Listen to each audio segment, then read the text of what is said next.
13 جولائی 2024 کی شام former US president Donald Trump کو دن دہاڑے قتل کرنے کی کوشش کی گئی۔ ڈونلڈ ٹرمپ بٹلر پینسلوانیا میں ایک ریلی سے خطاب کر رہے تھے اور اس کی تقریر کو ابھی چند منٹ ہی ہوئے تھے کہ اچانک اس پر گولیاں چل گئی۔ ایک گولی ٹرمپ کو لگی لیکن یہ زندہ بچ گیا۔ دوستو 13 جولائی کی شام کو کیا ہوا تھا اور اس کو قتل کرنے کی کوشش کرنے والا یہ شخص آخر کون تھا؟ دوستو ڈو یو نو کی ویڈیوز میں ایک مرتبہ پھر سے خوش آمدید۔ اس دن شام کے وقت ہزاروں لوگ یہاں ٹرمپ کو دیکھنے کے لیے جمع ہوئے تھے۔ پینسلوانیا جو 6 اہم سوئنگ سٹیٹ میں سے ایک ہے اور یہ سٹیٹ اگلے صدارتی انتخابات میں اس کی جیت کا ذریعہ بھی بن سکتا ہے، کیونکہ بٹلر میں ریپبلکن بہت زیادہ ہیں اور ابھی کچھ دن پہلے ہی ٹرمپ نے ریپبلکن نومینیشنز کو آفیشیلی ایکسیپٹ کیا تھا۔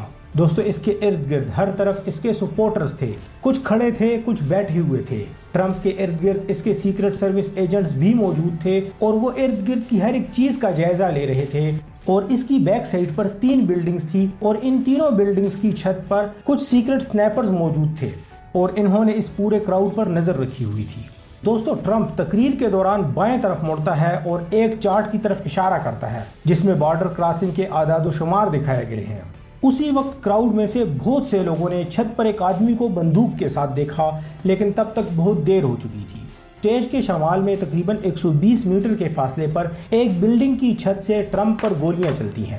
اس گن مین کا نام تھامس میتھیو کراکس ہے اور اس کی عمر تقریباً 20 سال ہے۔ اس کے پاس AR سیمی آٹومیٹک رائفل ہے اور یہ بندوق قانونی طور پر اس کے والد نے خریدی تھی۔ ٹرمپ نے جیسے ہی ہاتھ اٹھایا اسی وقت گولی چلی جو اس کے دائیں کان کے اوپری حصے میں لگی۔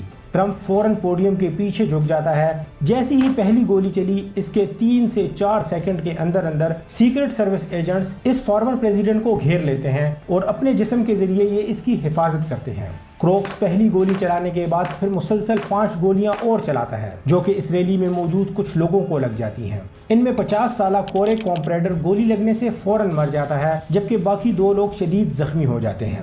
ٹرمپ کے پیچھے کی بلڈنگ پر موجود ایک سنائپر اس فائرنگ کرنے والے شخص کو دیکھ لیتا ہے اور وہ اسے فوراً شوٹ کر دیتا ہے۔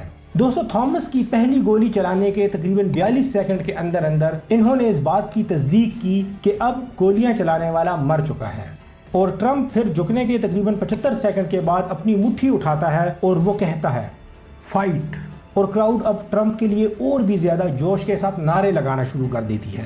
اس کے بعد یہ ٹرمپ کو سیدھا ہاسپٹل لے جاتے ہیں اور اس کے اگلے دن اسے نیو جرسی لے جاتے ہیں۔ لیکن ان سیکرٹ سروس ایجنٹس نے اس تمام ایریا کو سیکیور کیوں نہیں کیا؟ کیسے صرف 120 میٹر کے فاصلے پر موجود ایک بلڈنگ میں ایک شخص رائفل لے کر پہنچ گیا؟ دوستو اس وقت بہت سے سوال ایسے ہیں جن کا ابھی ہمارے پاس کوئی جواب نہیں ہے، کیونکہ انویسٹیگیشن ابھی جاری ہے اور گولی چلانے والا شخص بھی مر چکا ہے۔ FBI ابھی انویسٹیگیشن کر رہی ہے اور انہیں اس کے گھر اور گاڑی سے کچھ مشکوک آلات ملے ہیں، لیکن اس شخص کا اس کے علاوہ ابھی تک کوئی کرمنل ریکارڈ سامنے نہیں آیا۔ دوستو جیسی ہمیں کوئی نیو انفارمیشن ملے گی ہم وہ آپ سب کے ساتھ ضرور شیئر کریں گے۔ دوستو ڈو یو نو چینل کی باقی ویڈیوز کی طرح اس ویڈیو کو بھی دیکھنے کا اور اپنے فرینڈز کے ساتھ شیئر کرنے کا بے حد شکریہ۔